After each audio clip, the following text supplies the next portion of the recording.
টেকনোলজির দুনিয়ায় একটা জিনিস খুবই কমন। যেমন টাকা দিবেন, তেমন জিনিস পাবেন। টাকা একটু বেশি দিবেন, একটু বেশি পাবেন।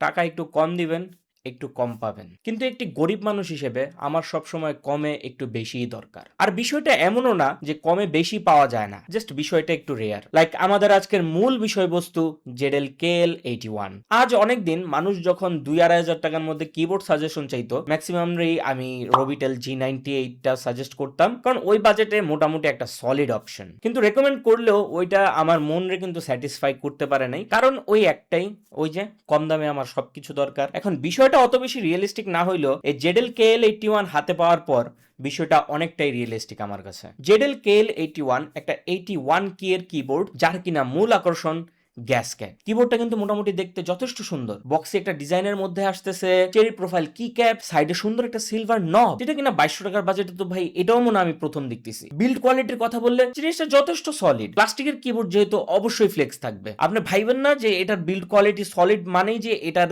যে ম্যাটেরিয়াল আছে এটা খুবই প্রিমিয়াম। অত বেশি প্রিমিয়াম না, বাট 2200 টাকার মধ্যে যথেষ্ট জাস্টিফাইড ম্যাটেরিয়াল ব্যবহার করছে JEDEL। কিবোর্ডটার মধ্যে কি ক্যাপ হিসেবে কিন্তু ব্যবহার করা হয়েছে ডাবল শটেড সিঙ্গেল ওয়াল কি ক্যাপ। এই কি ক্যাপটাই আমার কাছে মনে হয়েছে এই কিবোর্ডের মধ্যে প্রথম অংশ, যেটার মধ্যে সবচেয়ে বেশি কস্ট কাটিং করা হয়েছে। কারণ সিঙ্গেল ওয়াল হওয়ার কারণে যেমন কি ক্যাপগুলো অনেক পাতলা, এটার ওজনও অনেক কম। তাই কিবোর্ডটার মধ্যে গ্যাসকেট এবং ড্যাম্পিং থাকা সত্ত্বেও ওই যে থকি, হালকা থকি একটা ভাবও আমি এটার মধ্যে পাই নাই। ওই ক্ল্যাকিনেসই আছে, বাট একটু মাডি টাইপের। কিন্তু কি ক্যাপের একটা প্লাস পয়েন্ট আছে, এটা ABS প্লাস্টিক হইলেও এটা যখন আমি ধইরা ফিল করতেছিলাম, PVT ম্যাটেরিয়ালের মতন হালকা একটা রাফ টেক্সচার আমি ফিল করতে পারতেছিলাম, যেটার কারণে এটা কিছুটা প্রিমিয়াম লাগতেছিল। এরপরে যেটা নিয়ে কথা বলবো তা হলো এর সুইচ। এটার মধ্যে ব্যবহার করা হয়েছে 3 পিনের রেড লিনিয়ার সুইচ, যেগুলা কিনা 50 মিলিয়ন ক্লিক পর্যন্ত সার্ভাইভ করবে বলতেছে। Fit and finish top notch না হইলেও এভারেজ কোয়ালিটি বলতে হবে। 50 মিলিয়ন ক্লিক পর্যন্ত সুইচগুলো সার্ভাইভ করবে বলতেছে কোম্পানি, বাট আমি এগুলার কি একটু বিশ্বাস কমই করি। আপনি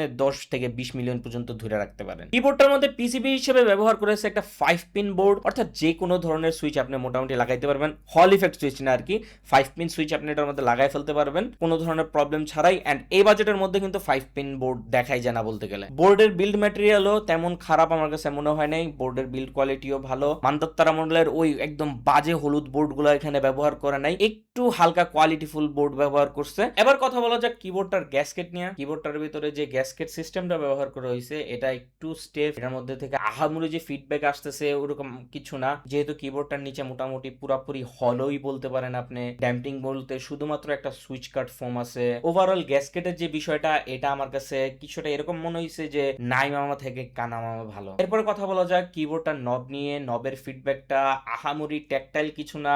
নবের মধ্যে যেহেতু কোনো ধরনের গ্রুভস নাই, তার কারণে ঘুরাইতে গেলে মাঝে মাঝে স্লিপ করে, ওইটা কিন্তু আরো প্যারাদায়ক। বাই এনি চান্স এর মধ্যে তেল লাগলে এটা ঘুরাইতে আরো কষ্ট হবে। কিন্তু আমি ক্যানিক বা কমপ্লেন করতেছি ভাই, দাম মাত্র 2200 টাকা, এটা যে দিছে এটাই অনেক কিছু। কিবোর্ডটার লাইটের কথা বললে কিবোর্ডটার মধ্যে কোনো 16 মিলিয়ন কালার RGB নাই বা পার্কি RGB ব্যবহার করা হয় নাই। এটার মধ্যে আছে ফিক্সড RGB, অর্থাৎ 3 থেকে 4টা কালার থাকে একটা কিবোর্ডের ভেতরে, ওইগুলো একদম ফিক্সড থাকে। কাস্টমাইজেশনের কথা বললে জাস্ট এটার মধ্যে ইনবিল্ট কিছু ইফেক্ট আছে, এটার জন্য কোনো ডেডিকেটেড সফটওয়্যার লাগে না। কিবোর্ডের কিছু স্পেসিফিক কি চাপ দিলেই ওই ইফেক্টগুলা কাজ করা শুরু করে। মোটামুটি 16 থেকে 17টার মতন ইফেক্ট আছে। মোস্টলি আমি আপনার ক্লিক রিঅ্যাকশন যে লাইট ইফেক্টটা আছে আমি ওইটাই মূলত ব্যবহার করি, এন্ড আমার কাছে মোটামুটি ওইটাই ভাল লাগে যতগুলো ইফেক্টই আছে না কেন। কারণ এর ভিতরে যে লাইটগুলো আছে এগুলো আহামরি কোনো ব্রাইট লাইট না যে জ্বালায় রাখলে আমি এটা দেখতে পারবো। আর যেহেতু ফিক্সড RGB, একটা টাইমে আপনি এটার সাথে বোর্ড হয়ে যাবেন। সো অফ রাখাটাই আমার কাছে বেটার মনে হয়, আনলেস আপনি অন্ধকার পরিবেশে কিছুটা আলো হইলেও চাইতেছেন, তখন আবার একটু বিষয়টা ভিন্ন। যাই হোক,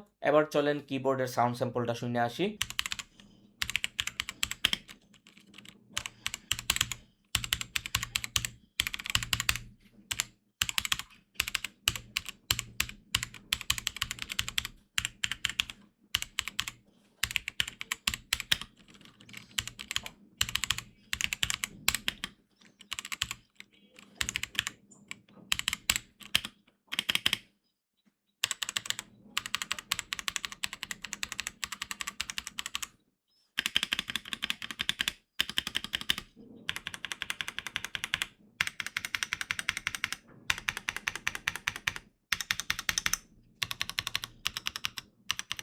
আশা করতেছি সাউন্ড শুনে বুঝতে পারতেছেন যে কেমন সাউন্ডের কিবোর্ড এটা। আমার অলওয়েজ রেকমেন্ডেশন থাকে ভাই যদি পসিবল হয় শপে যান, কিবোর্ডটা ধরেন, দেখেন, ভালো করে ব্যবহার করেন, ব্যবহার করে তারপরে ডিসিশন নেন যে কিবোর্ডটা কি নিবেন কি নিবেন না। কিন্তু আজকের ভার্ডিক্টটা আমার একটু হয়তোবা ভিন্ন হবে, যে আপনার বাজেট যদি 2200 টাকা হয় কিংবা 2500 টাকাও হয়, আমার কাছে মনে হয় না এর থেকে কোনো বেটার অপশন আপনার কাছে আছে। এটা আর কি 2500 টাকা 2000 টাকার যাদের বাজেট তাদের একটা বাই ডিফল্ট অপশন হয়ে যাওয়ার কথা এতদিনে। আপনার কাছে যদি 2200-2500 টাকা থাকে এন্ড যদি কিবোর্ড কেনার ইচ্ছা থাকে ভাই, আপনি জাস্ট এটা কিনে ফেলেন। 1 বছরের ওয়ারেন্টি আছে। কিনতে হবে ইজি গ্যাজেটস থেকে, কারণ তারা আমাদেরকে এইসব প্রোডাক্টগুলো পাঠায়া আপনাদেরকে দেখানোর একটা সুযোগ করে দিতেছে and that's a lot. And আপনারা যদি তাদেরকে সাপোর্ট করেন, তারা দেখা যেতেছে যে আরো উৎসাহ পাবে আরো ক্রিয়েটরদেরকে সাপোর্ট করার। তো ওই জিনিসটাকে মাথায় রেখা আপনারা চাইলে ইজি গ্যাজেটস থেকেই কিনতে পারেন। কিবোর্ডটার দাম হলো 2190 টাকা। অ্যান্ড সর্বশেষে এটাই বলবো, ছেঁচড়ামি আসলে অনেক বাজে একটা জিনিস,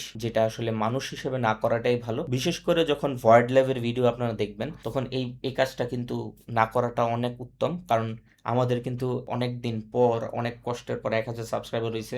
এটার শূন্যগুলা কিন্তু আমাদের এখন বাড়াইতে হবে, এবং শূন্যগুলা বাড়ানোর জন্য কি করা লাগবে? আপনাদের আমাদের চ্যানেলটা সাবস্ক্রাইব করা লাগবে, এন্ড আপনি কিছু কিনেন আর না কিনেন আমাদের ভিডিওগুলা দেখতে হবে। ঠিক আছে, আজকের মতন এখান থেকে বিদায় নিতেছি। আল্লাহ হাফেজ।